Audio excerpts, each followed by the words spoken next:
네, 유가 하락 소식 또다시 전해졌고요. 코스피 숨고르기도 계속되고 있습니다. 어떤 식으로 시장 대응 전략을 꾸려봐야 되는 것인지 이야기 나눠볼게요. 김종우 연구위원 그리고 성공투자연구소 박정섭 대표와 함께합니다. 어서 오세요. 네, 우리 시장 하나씩 짚어보도록 하겠습니다. 코스피, 코스닥 어제 모두 하락권에서 맴돌았죠. 대다수의 기관 매도가 제일모직과 삼성, SDS 등의 지배구조 이슈 종목으로 집중이 됐습니다. 현재 시장 어떻게 판단할 수 있을까요? 예, 지금 이제 코스피 시장하고 이제 코스닥 시장 같은 경우에 좀 경우가 좀 다르다라고 이제 보셔야 될 텐데요. 네. 먼저 이제 코스피 시장, 가격적인 부분들, 뭐 지수적인 위치만 본다면은 뭐 굉장히 좀 뭐 메리트가 있다고 볼 수 있겠죠. 상대적인 어떤 부분들, 뭐 현재 1900선대 뭐 초반이고 또 얼마 전에는 뭐 1900선이 이제 이탈되면서 1870선대까지 이제 떨어졌었던 이제 부분들인데, 자, 문제는 이제 시장을 지금 현재 뭐 바닥에 있습니다만은 이 시장을 좀 강하게 이끌어줄 수 있을 만한 주도주라고 하는 부분들, 그리고 이제 뭐 주도 세력도 없고, 이러한 그 좀, 어떤 주도라고 하는 부분들에 대해서 우리가 좀 딱히 떠올릴 수 있는 부분들이 지금 없다라고 하는 부분이 좀 가장 큰 문제가 아닌가라는 생각이 듭니다. 자, 코스피 시장 같은 경우에는 뭐 계속적으로 외국인들이 지속적으로 현재 좀 매도를 좀 하고 있죠. 아무래도 이 불확실성이라고 하는 부분들, 우리 업종 대표주들에 대한, 앞으로 이제 뭐 실적 시즌이 뭐 미국 같은 경우는 시작됐었고, 뭐 삼성전자를 이제 시작을 해서 다른 그 대형주들 같은 경우도 이제 실적 시즌이 이제 시작되지만은 실적에 대한 전망 자체가 여전히 좀 불투명합니다. 뭐 계속적으로 이제 그 실적 전망을 하향 조정을 해왔지만은 이러한 그 부분들이 아직은 지금 더 좀 시장의 주가에 반영될 여지가 있다라는 생각이 드는데, 다만 이제 이 불확실성 어떤 제거라고 하는 부분들이 진행이 됐을 경우에는 가격적인 어떤 그 메리트라고 하는 부분들, 밸류에이션적인 측면 속에서의 어떤 저평가 부분들이 부각이 될 수 있어서 이것이 이제 제거가 됐을 경우에는 분명히 뭐 코스피 시장이 좀 상대적인 어떤 매력은 좀 충분히 있다라고 좀 판단을 하고 있습니다. 자, 그동안 이제 대형주들이 굉장히 좀 지지부진했었었죠. 자, 이것을 틈타서 어떤 대안주로서 이 코스닥 시장의 중소형주들이 그동안 랠리를 보여왔었습니다. 지난 12월 중순에 520포인트에서 시작을 해가지고 최근에 이제 570선대 중반 후반까지 거의 뭐 쉬지 않고 주가가 올라왔었는데, 자, 올라오는 과정 속에서는 말씀드렸었던 대형주들이 부진했었기 때문에, 그리고 또 그 수급적인 측면 속에서는 기관들의 매수가 계속적으로 그 시장을 이끌어 왔었거든요. 그런데 이제 어제 코스닥 시장 같은 경우에 장 막판에 이제 흔들리는 그 상황 속에서는 기관들의 매수가 유입되지 못하는 부분들, 기관들도 더 이상 570선대에서는 좀 강력하게 이전처럼 이제 매수를 해주기가 어렵다라는 부분들입니다. 즉, 그동안 단기적으로 코스닥 시장이 워낙에 지금 급하게 좀 올라왔었기 때문에 코스닥 시장 같은 경우 이제 가격적 매수는 상당히 좀 없어졌다라고 좀 볼 수 있는 부분들이고, 또 중소형주들을 중심으로 해서 그동안 많이 올라왔었던 종목들에 대한 어떤 차익 그 매물들이 기관들 중심으로 해서 출회가 될 가능성 굉장히 지금 현재 시점에서 농후하기 때문에 중소형주들에 대한 그 접근은 뭐 여기서 뭐 모든 중소형주가 끝나는 것은 아니겠지만은 이제는 좀 선별적으로 접근을 할 필요가 있다. 좀 경계심을 가지고 좀 접근을 해야 되지 않겠는가 말씀을 드리도록 하겠습니다. 네, 코스닥 같은 경우는 10거래일 만에 무려 40포인트 정도 올라왔습니다. 그만큼 좀 부담이 있을 것으로 보고 있고요. 대외 변수가 좀 제거가 된다면 코스피의 매력도가 재차 부각될 것이다라고 언급해 주셨어요. 자, 김 의원님께도 여쭤볼게요. 시장 상황 그리고 현재 특징, 앞으로의 대응까지 한번 얘기해 주시죠. 네, 뭐 테마주에 대한 투자를 하셨다면 이 종목들의 변동성을 몰랐다. 난 계속 오를 줄만 알았다. 이거 자체가 좀 말이 안 되는 거 아닙니까? 테마주는 변동성을 안고 갈 수밖에 없는 거죠. 그래서 그런 변동성을 나는 몰랐다라고 한다면 뭐 투자 공부를 다시 하셔야 되는 거고요. 현재 테마주들은 계속 변동성이 이어질 수밖에 없다라고 보고 있습니다. 그래서 뭐 핀테크 같은 테마들이 뭐 앞서 말씀해 주신 대로 쉽게 죽지는 않을 테지만 앞으로 뉴스에 따라서 혹은 뭐 정부의 한마디 발언에 따라서 아마도 이제 급변동성이 나타날 가능성 계속 있으니까 이들 종목에 투자하시는 분들은 그런 변동성을 어떻게 안고 갈 것인가에 대한 고민이 계속 필요할 것 같고요. 뭐 게임주라든지 IT 부품주들은 실적이 시장 예상치를 하회할 경우에는 급변동성이 나타날 가능성이 높다라고 보고 있습니다. 그래서 실적 기간 이전에는 비중을 줄이자라고 다시 한번 강조드리겠고요. 전체적인 코스닥 시장에 대해서는 계속 비중을 줄였다가 늘렸다를 반복하는 그런 트레이딩 전략이 지금부터는 조금 같이 가야 되지 않나. 뭐 600선 넘어서 700선까지 계속 가는 그런 장세 흐름은 좀 힘들다라고 봐야 될 것 같습니다. 네, 많이 올라온 종목들이 있기 때문에 서서히 비중을 좀 조절하면서 움직여보자라고 언급을 해주셨네요.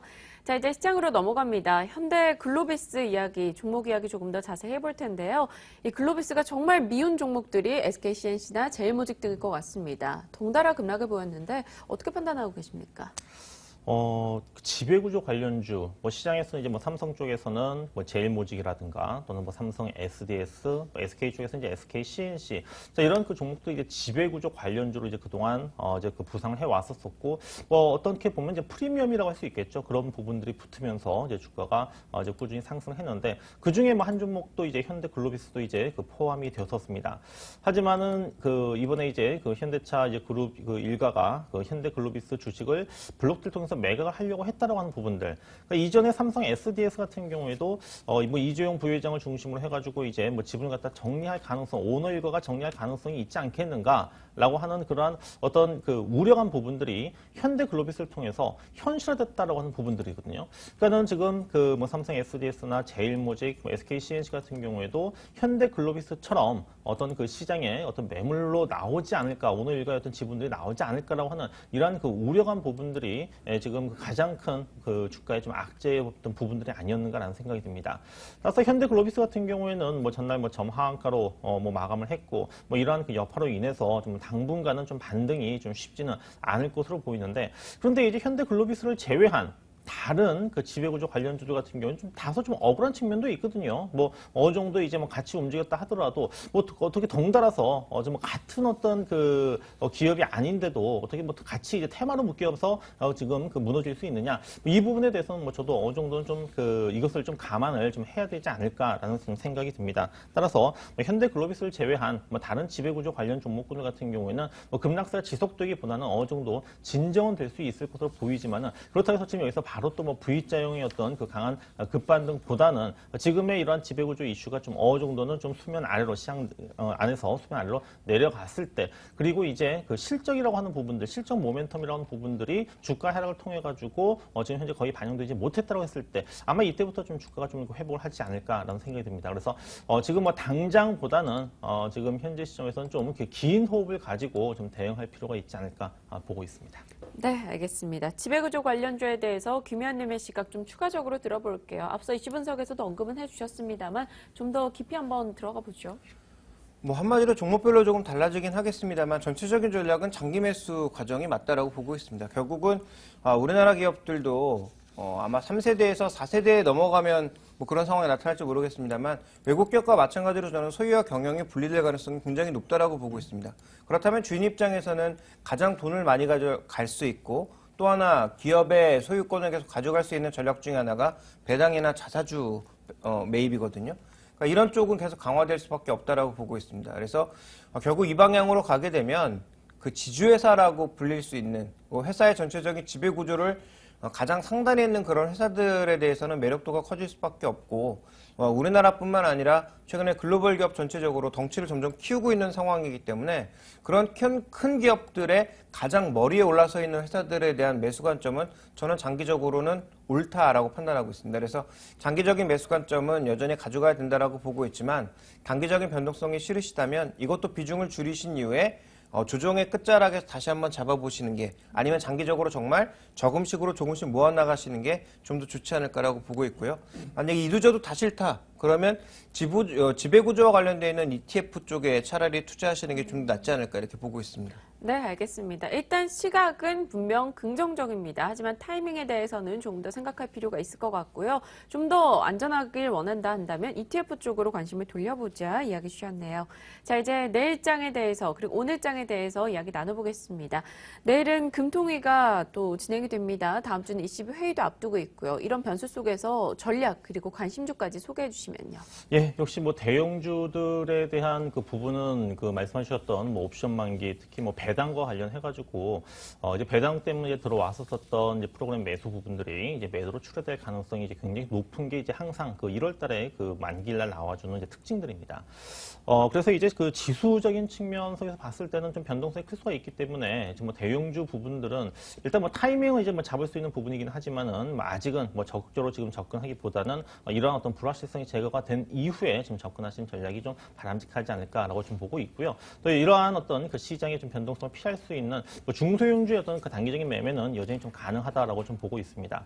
제가 이제 매주 수요일 날 그 유망주를 갖다 이제 말씀을 드리고 있는데요. 그 지난주에 이제 말씀드렸던 종목이 아바텍이었었거든요.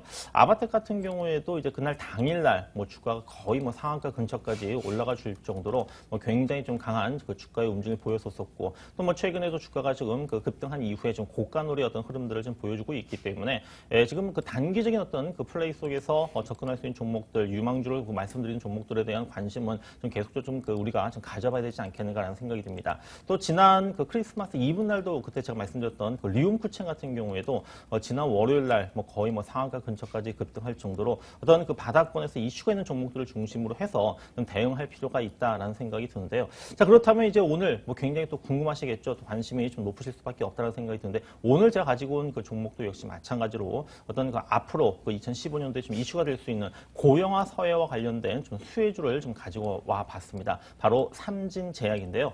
자, 삼진제약은 그 올해 뭐 고령화라든지 그리고 노인성 뭐 질환 관련 그 좀 제품들을 좀 그 중심으로 해서 이 소화기계 제품군을 이제 확대할 것으로 현재 지금 계획이 되고 있습니다. 아무래도 이제 좀 그 연세가 드신 분들 같은 경우에 뭐 소화기계통이라든지 이런 부분에 좀 굉장히 좀 질환 부분들이 많다 보니까는 그 수요가 좀 향후에도 좀 커질 수밖에 없다라는 생각이 들고요. 또 삼진제약의 지금 주력 제품이라고 할 수 있는 뭐 항혈전체라든지 고지혈증 치료제, 뭐 뇌기능 개선제 이러한 부분들, 이러한 그 제품들도 좀 고령화에 어떤 관련해서 뭐 좀 그 크게 좀 수혜를 받을 수 있는 종목들이다. 바로 이러한 그 제품들을 통해서 지금 그 삼진제약이 지금 캐시카우를 지금 현재 보유를 하고 있기 때문에 앞으로의 어떤 실적이라고 하는 부분에 대해서는 뭐 계속 우리가 좀 관심을 가지고 좀 접근할 필요가 있다는 생각이 들고요. 또 신규 제네릭 의약품이도 올해 출시가 되고 특히 이제 올해는 그 일본 시장에 이제 그 본격적으로 좀 진출을 할 것으로 좀 기대가 되고 있는 부분들이라서 최근에 지금 그 기관들의 좀 매수가 좀 꾸준하게 지금 이어지고 있습니다. 추세도 지금 조정받다가 이제 좀 그 추세가 좀 돌려놓는 흐름을 보이고 있기 때문에 삼진제약을 오늘의 좀 유망주로 좀 말씀을 드리도록 하겠습니다. 네, 매주 수요일에 유망주 꼽아주셨던 종목들이 현재 잘 가고 있습니다. 리온쿠첸이나 아바텍의 흐름 이상을 기대해 보겠습니다. 삼진제약 관심권역에 놓고 대응해 볼게요. 성공투자연구소 박정석 대표와 함께했습니다. 고맙습니다. 예.